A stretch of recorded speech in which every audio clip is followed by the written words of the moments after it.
Alrighty, well, we will go ahead and get started. Thank you everyone for your patience. I'm really happy that you're all here today. Our Lunch and Learn series, if you're not familiar, is basically just a free series of presentations from different organizations that we have partnerships with or topics that we think that relate to what the Land Trust does. My name is Vanessa Brooks. I am our membership and database coordinator. I've met a few of you, but I have not met others, so just want to say welcome. Really excited to introduce our speaker today. Her name is Isis Howard. She works with the Xerces Society as a conservation biologist.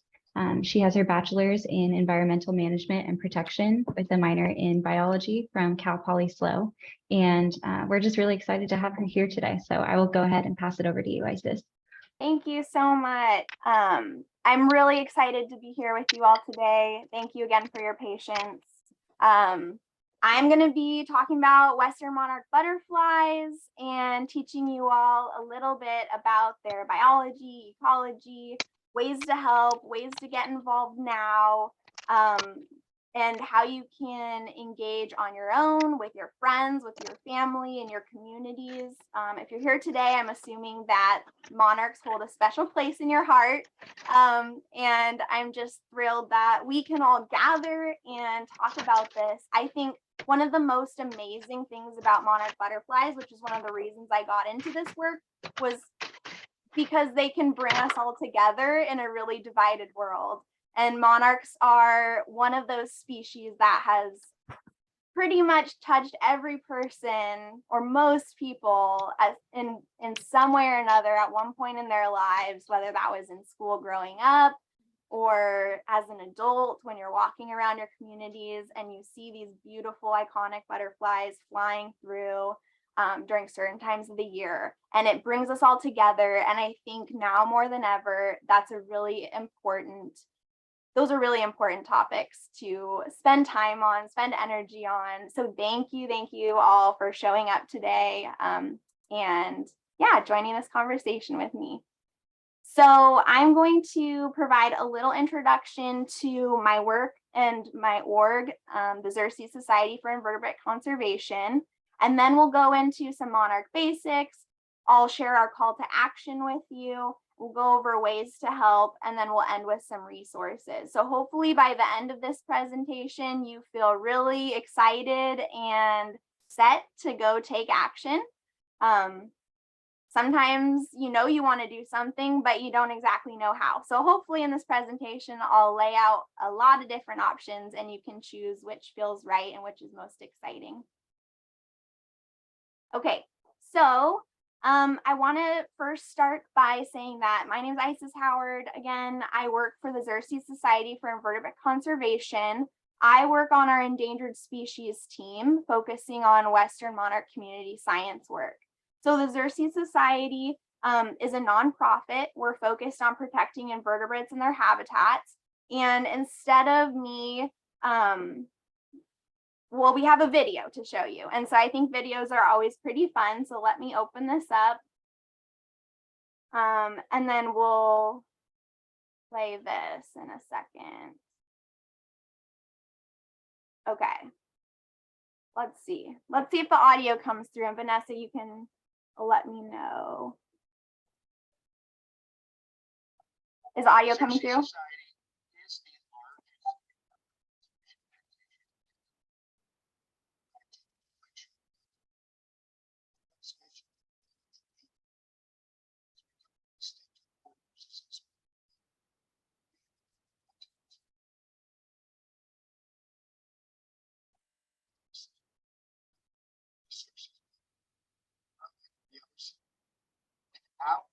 Invertebrates.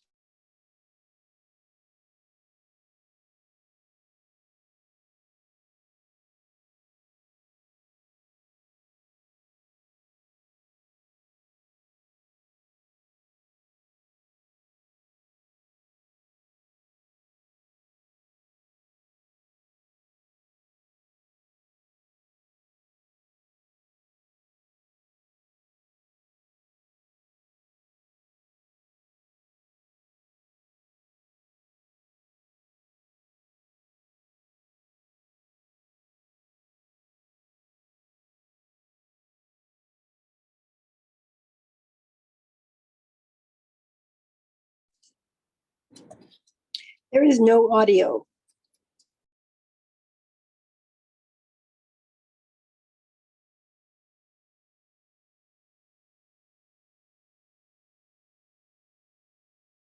Sorry, I just paused it. So I hear that some people are not hearing the audio. Yeah, it started Aw. out with sound and then it kind of went out at about 20 Okay, seconds in okay. or so. Well, you know what I'll do? You know what I'll do? I'll just send the link in the chat.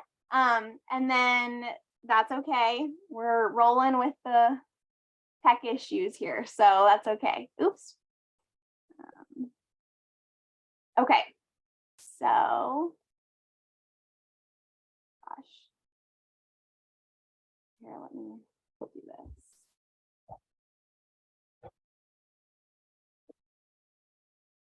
Okay.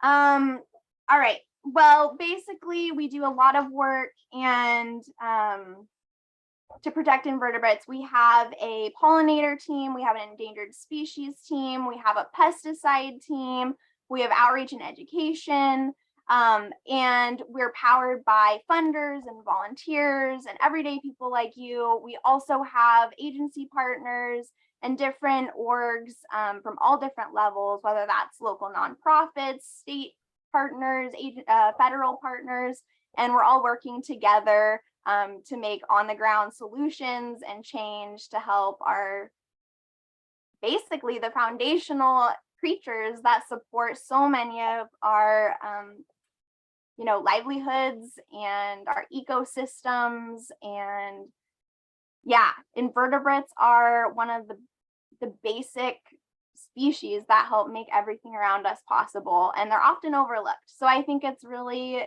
wonderful to work for an org that's focused on these little guys, and then we can share that with the world through messaging and everything like that. Okay, so let's get into Monarch Basics.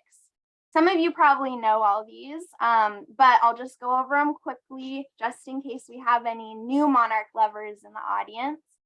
So monarch butterflies reproduce on milkweed plants. So monarchs are one of those species where they have a very specific plant that they need in order to lay their eggs, have caterpillars, and reproduce. And so we call this a host plant. And so these are the Asclepias species. And so monarch butterflies, the females, will only lay their eggs on species of or on Asclepias species or milkweed species. And so there's various milkweed species out there. You might find some in your nurseries, but it's an essential plant resource for monarchs, and it's necessary to help them out. Now, one thing that gets a little confusing is that although monarchs need milkweeds to reproduce, when they're in their adult phase, they can nectar on any sort of bloom. So we do need milkweeds, and we also need a diversity of nectar plants in our gardens to support monarchs. Another thing I want to talk about at the beginning here is the species status or conservation status of Western monarchs or monarch butterflies in general. So earlier this year, let me start at the beginning. So in 2014, the Xerces Society and our conservation partners submitted a petition that proposed the listing of the monarch butterfly under the United States Endangered Species Act. 6 years later, in December of 2020, the U.S. Fish and Wildlife Service announced that listing the monarch butterfly under the Endangered Species Act was warranted but precluded. So some of you might remember this from late 2020. And by saying that they're warranted but precluded, the Fish and Wildlife Service was basically saying that monarchs are a candidate species, and once they have capacity to officially list the monarchs, then they will consider doing that. But at the time, there were so many other species that needed protections and had even greater need for listing under the Endangered Species Act. And so they were designated as candidate species or warranted but precluded. So the U.S. Fish and Wildlife Service is aiming to revisit this and make their official listing decision in the fiscal year of 2024, which actually is going to be at the end of 2023. So it's kind of coming up pretty soon. Now, this all gets a little murky because this year there was that breaking news of the IUCN red list listing the monarch butterfly as endangered, right? And so then there were all these questions of, are monarchs an endangered species? What are the legal protections for monarchs? And so I want to clarify that really quick. So the IUCN Red List of Threatened Species, which categorized monarchs as endangered this year, does not provide any protections, legal or otherwise, or regulatory authority as the Endangered Species Act would. And again, that's going to be revisited in late 2023. So it doesn't change the laws or the rules, but the IUCN Red List designation of endangered is really helpful because, as many of us heard through media, it definitely raised awareness and spread the word about the plight of the monarch and helped get people involved and engaged in this conversation about how can we help monarchs and other pollinators thrive in our communities and beyond. So yeah, that raised awareness, it's bringing in additional funding to spur conservation efforts. And so overall, it's a really good thing. But I think we do need to be careful as monarch advocates in using the correct terminology and just making sure we're all on the same page there in terms of their species status. Another great thing about monarchs is that they're a flagship species. So in conservation biology, we define a flagship species as a species chosen as an ambassador to raise and support awareness about specific conservation issues in a given place or social context.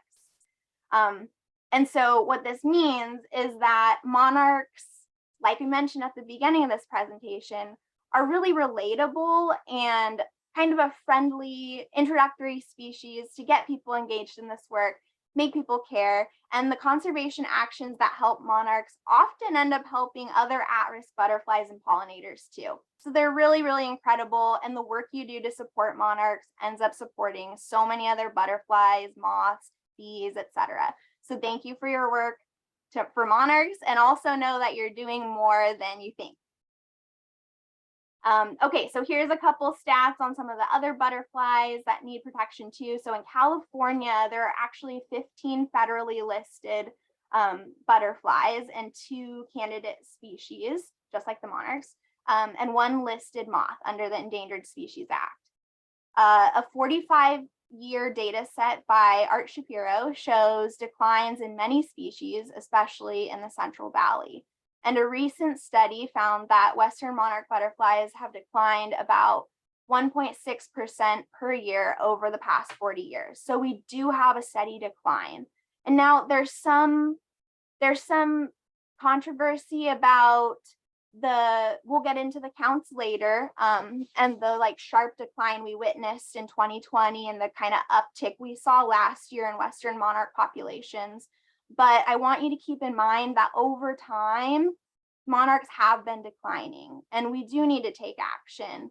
And we can work out all the, specific details about this big drop and the big uptick, and we will, as time goes on. But it's important that we all recognize that our species and our populations are declining right now, and so we must take action. Yeah. Okay, and so I just want to set the stage here too. So in today's presentation, I'll be mostly focusing on the Western monarchs. So the population of monarchs that breed and overwinter west of the Rocky Mountains. And so a lot of folks are very familiar with the Eastern monarch populations, which breed and nectar and migrate on to the east of the Rocky Mountains. And then those go down to overwinter in central Mexico. Okay, so we have the Eastern monarchs, we have their Western monarchs. There's a little bit of interchange between those 2 populations, as you can see with these arrows on this map here. And so we do know that there is some mixing happening, but in general, we can refer to them as different populations. And then there's also this third population that's kind of been coming up in conversation recently, and that's the resident monarchs. These are the monarchs that don't migrate, and they occur in areas with mild winters and milkweed year-round. So Florida is a place where this might happen, the Bay Area of California, places in Southern California like LA might see resident monarchs too. But again, I'm going to be focusing mostly on migratory Western monarchs. Okay, and to set the stage for their population and let you know where we're at, basically last year's count for the Thanksgiving count showed that there were less than 2,000 monarchs reported in 2020 and 2021. That's the overwintering season count. And then surprisingly last year in 2021, 2022, we found nearly 250,000 overwintering monarchs. So this is going back to that kind of drop and then uptick that I was mentioning earlier. And so monarchs are kind of bouncing around in this uncharted territory right now. But you can see here from this graph that back in 1997, when our annual project began, we had over, 1 million monarchs there. And so you can see this decline, and now we're kind of waving around in these low numbers. And overall, this represents a 95% population decline since the 1980s. That's only a couple decades ago. And in the 1980s, we saw millions of monarchs at our overwintering sites in the West. And now we're in the thousands. And yeah, even if there's, upticks, and even if we're making progress, there's still a lot to be done. And I think this brings that term shifting baselines into the conversation. And what do we want to accept as normal? And what are we really striving for, right? So as you listen to this presentation and as you go and start taking action, keep in mind that these conversations are nuanced, but ideally we're aiming for abundance of monarchs and an abundance of habitat to support them. And we don't want to get used to or normalize these low numbers that we've been seeing in the past several years. All right, so let's talk about ways you can get involved and how you can help. So Xerces has a Western Monarch call to action. If you Google www.savewesternmonarchs.org, it'll come up. And basically it goes over 5 different ways to help. One way is to protect monarch overwintering sites.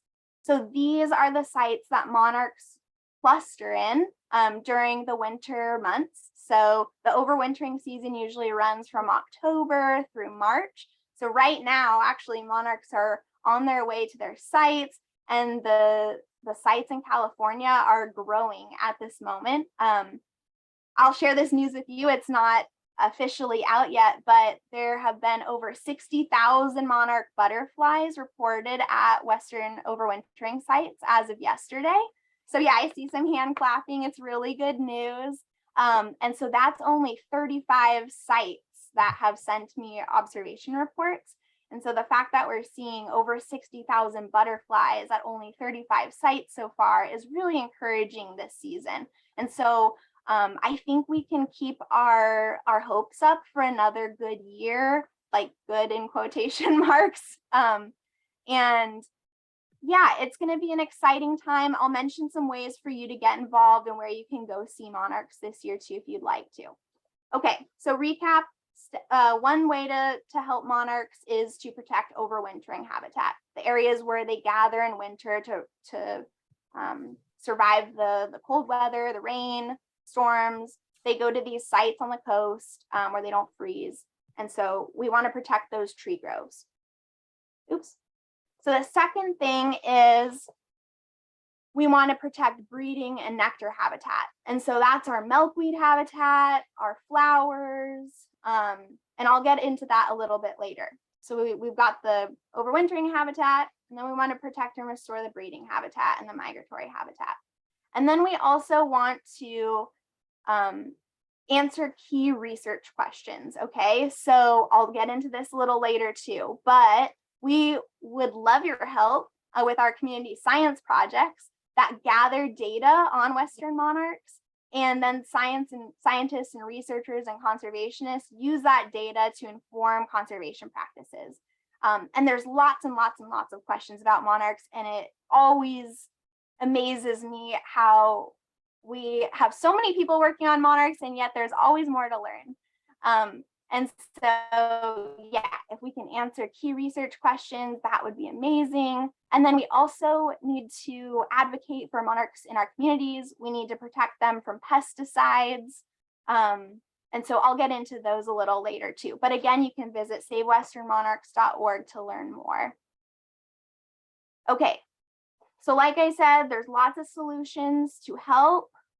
And we're going to kind of dive into a couple of these now. So I want to talk to you all about the Western Monarch Count Community Science Project. This is a volunteer-powered effort that happens each year during the overwintering season. And there's 2 official monitoring periods where volunteers from the community can come out and survey overwintering sites and count monarch butterflies. So this image here is showing monarchs at the Pacific Grove Butterfly Sanctuary in Monterey. I visited there, it was on Saturday. So this picture is from Saturday. And you can actually go out there and visit them for fun, or you can volunteer for our project. You'd have to get some training. But then you can contribute that data that lets me say, hey, we have 60,000 monarchs as of yesterday. And so if that sounds interesting to you at all, you can go to westernmonarchcount.org and go to Help Count Monarchs. And there's a volunteer information tab under Help Count Monarchs, and you can learn about ways to participate. And so we updated our website a little bit this year. We've got new training videos on there. If you're interested, all the things you need to know are on westernmonarchcount.org under that Help Count Monarchs tab. And you can just go down. So we have volunteer information highlighted here, but then you can click regional coordinators and meet the people in your community who will help you train. You'll learn about overwintering sites, and the step-by-step monitoring guide goes into all the tasks and activities that you can take part in as a volunteer for the count. Okay, so back to this really quick. The Thanksgiving count, which is the first monitoring period of the Western Monarch Count effort, starts this Saturday. So we're about to launch, and it's really exciting. And we've had over like 240 volunteers sign up already. And so we had a kind of soft deadline of November 1st, but Santa Barbara is still taking volunteers as far as I know. So if you're interested, please visit westernmonarchcount.org and sign up to volunteer. We'd love to have you.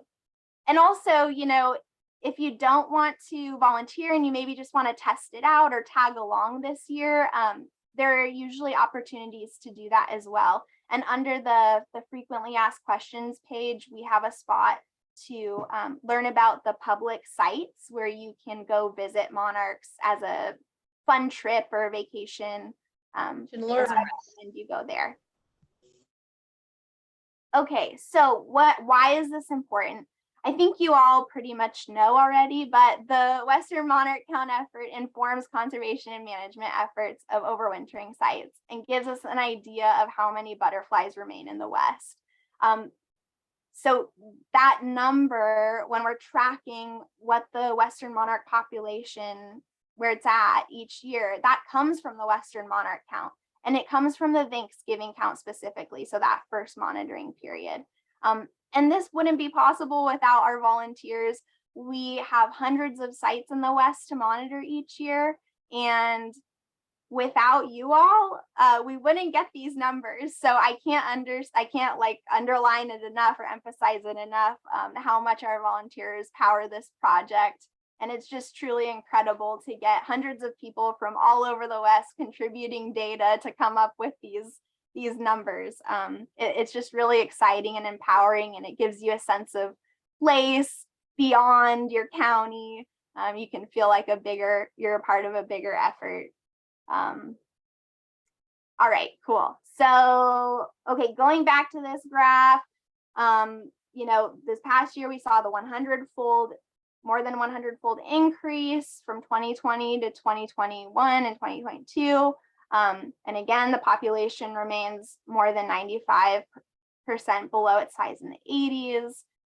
We saw last year that data was skewed south in California. So where you all are in Santa Barbara and San Luis Obispo, those two counties had the most monarchs. And this is generally pretty common.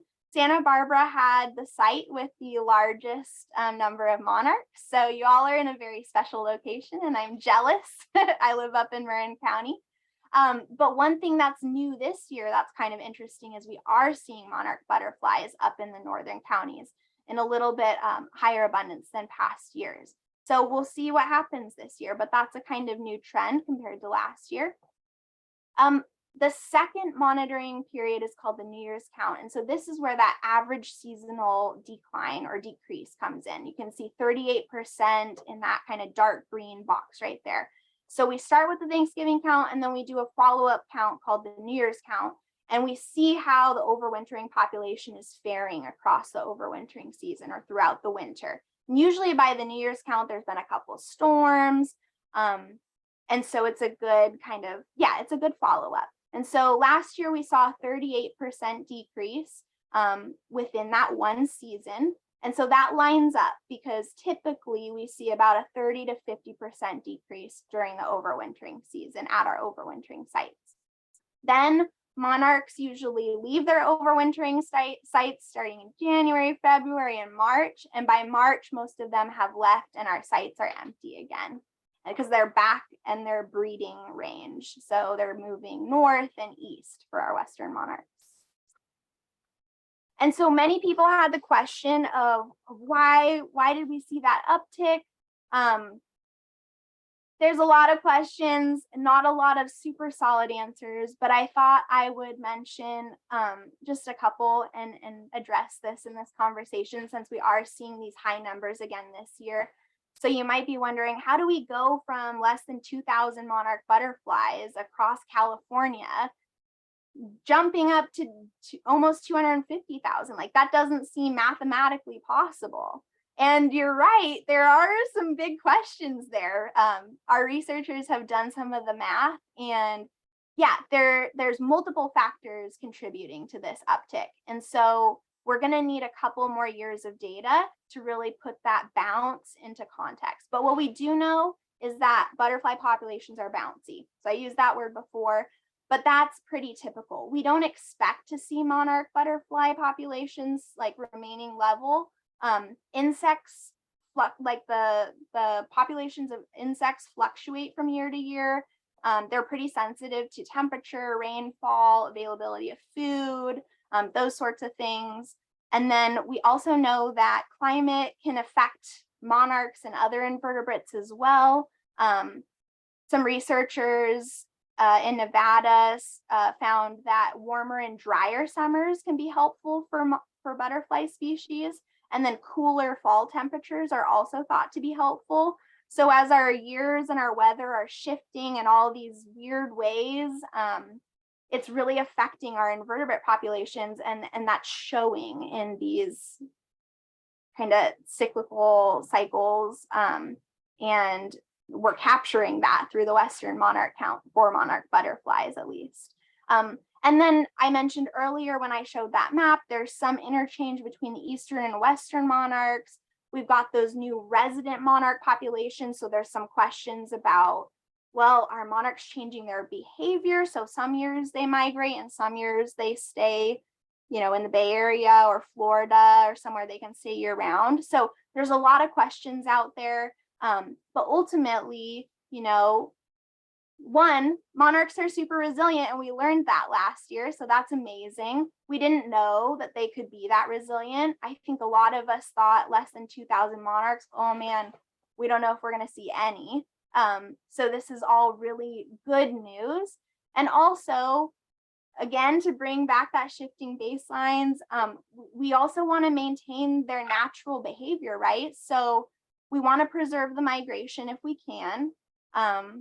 And in efforts to do that, we need to create ecosystems and habitats that support this, this migration. And, you know, some of that leads back to addressing climate change so that our seasons can be maintained and our plants can pop up when monarchs need them, and stuff like that.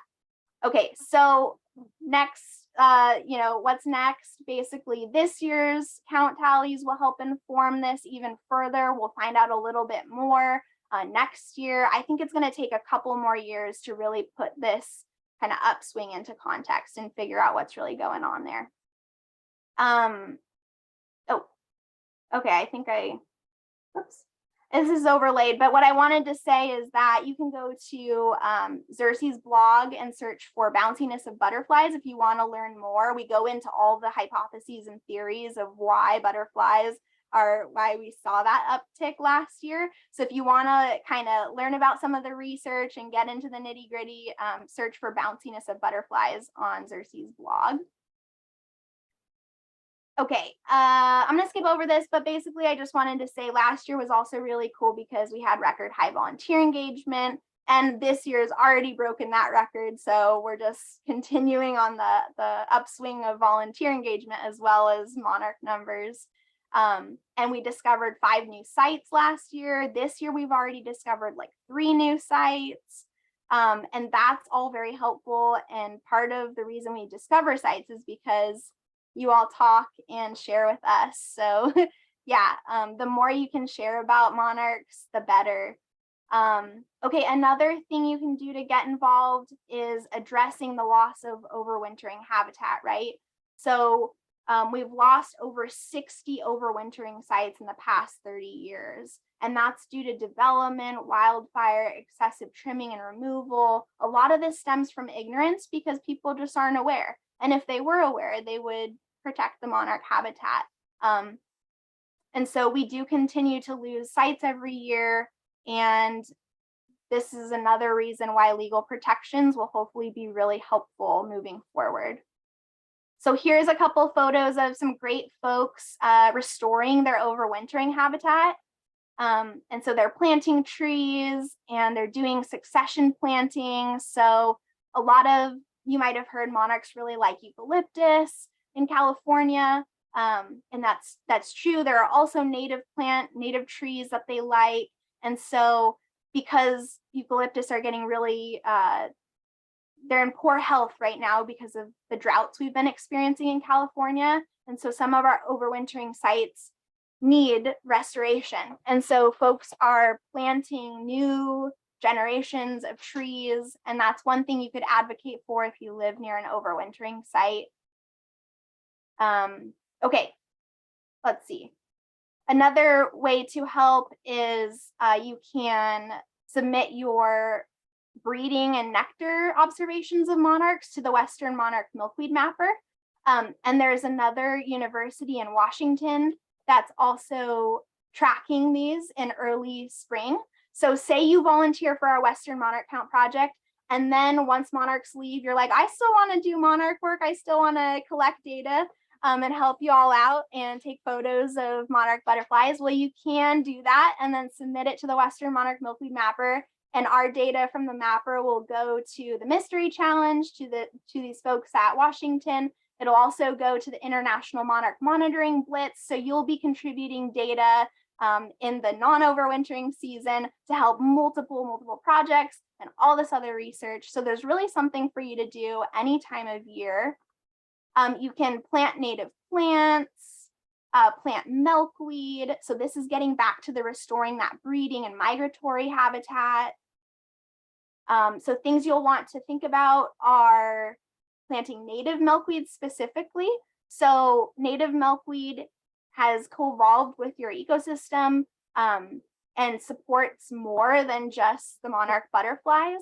So it's a great nectar resource for bees and our other pollinators as well. So I highly recommend incorporating native milkweed into your gardens if you haven't already. And if you live away from an overwintering site, because we don't want to mess up with those cues, biological cues. And then you want to, I think you should probably, if you live really close to the coast, maybe look into nectar plants rather than milkweed plants.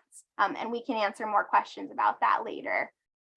Safe habitat. So again, protecting from pesticides. We'll go into this a little bit more later.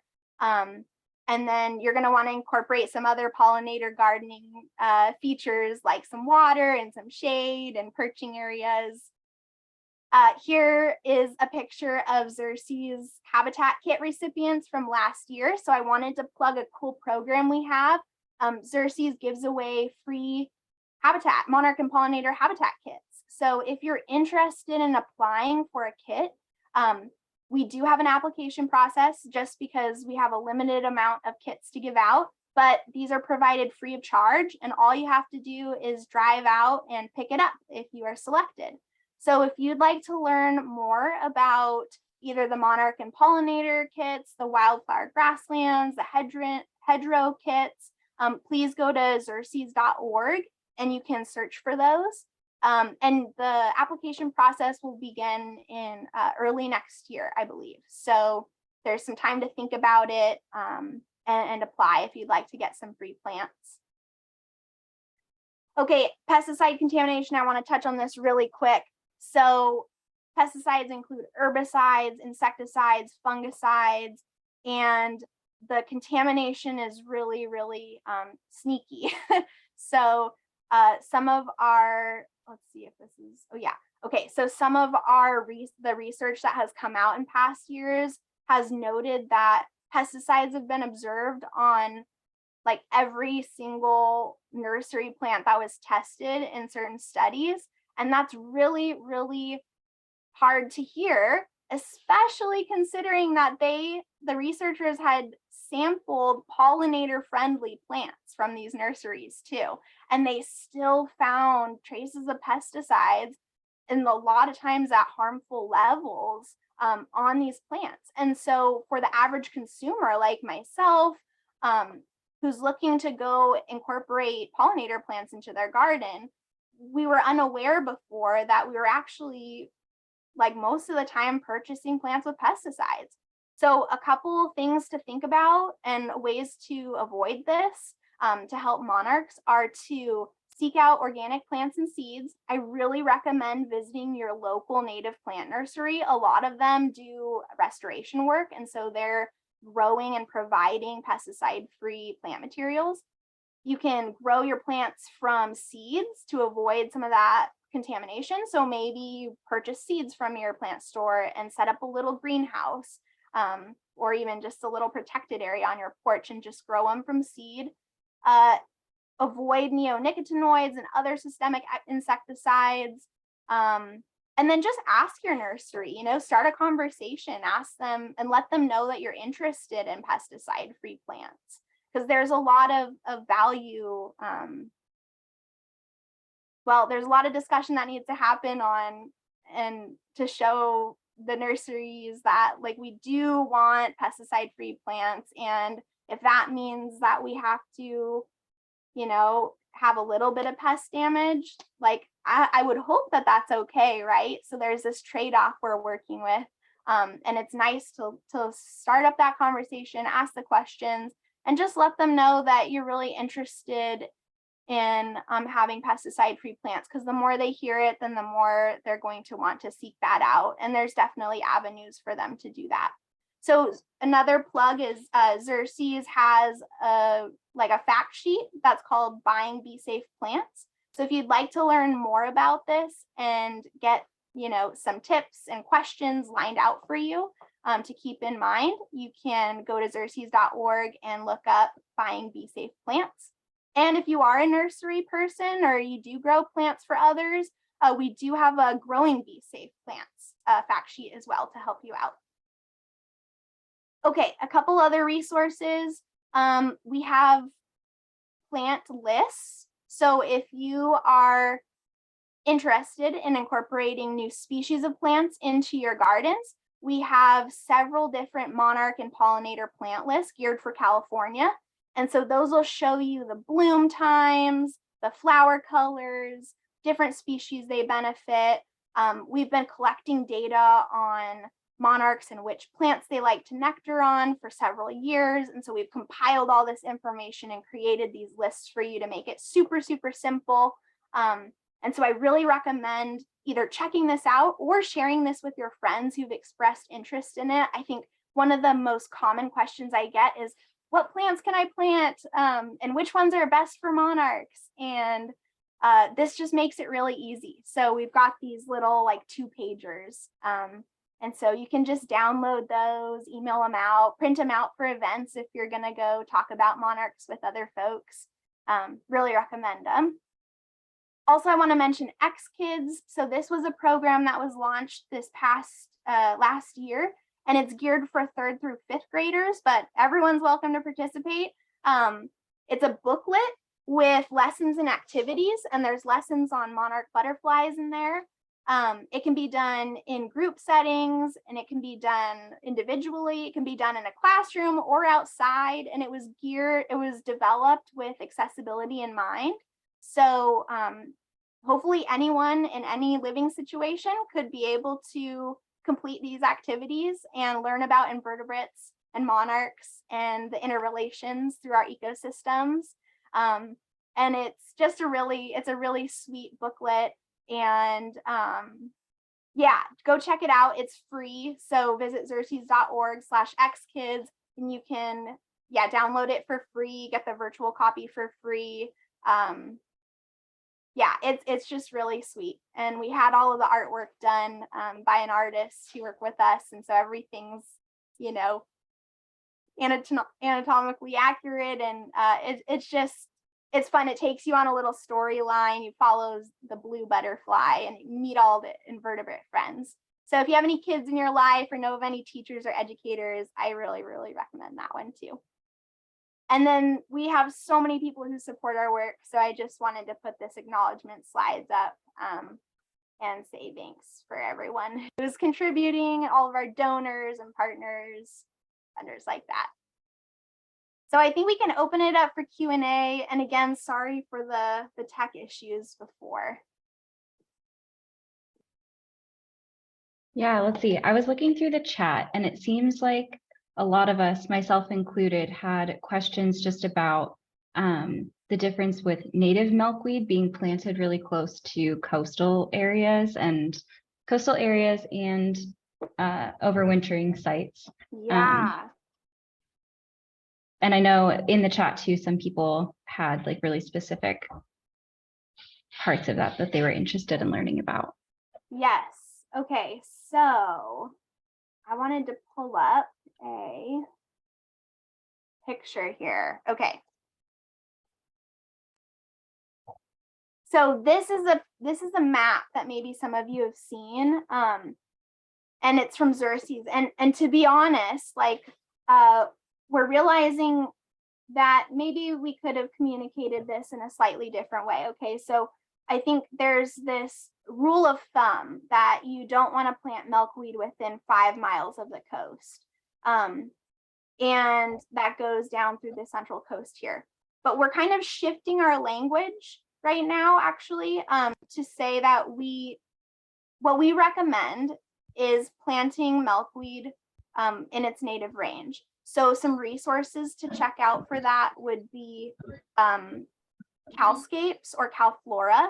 And so those 2 websites allow you to search for your location, or they allow you to search for milkweed species that grow in your location naturally or natively. And so that's what we're shifting our messaging to. So instead of this 5-mile like hard rule, what I would recommend is just checking Calflora, Calscapes to make sure milkweed grows in your area. And so don't worry too much about, oh, am I too close to the coast or not too close? Yeah, the tools I recommend are Calscapes and Calflora. So I hope that clears that up a little bit. I guess the reasoning for this is because of these biological cues. So when monarchs are going to their overwintering sites, which are generally on the coast of California, we don't want them to get the cues to reproduce and start breeding. We really want them to go into reproductive diapause and save their energy so that they can make it through the winter with the best possible chance, right? So we want them to reserve their fat stores. We don't want them flying around too much or getting excited. So yeah, that's kind of the reasoning behind that, and also not planting milkweed near overwintering sites.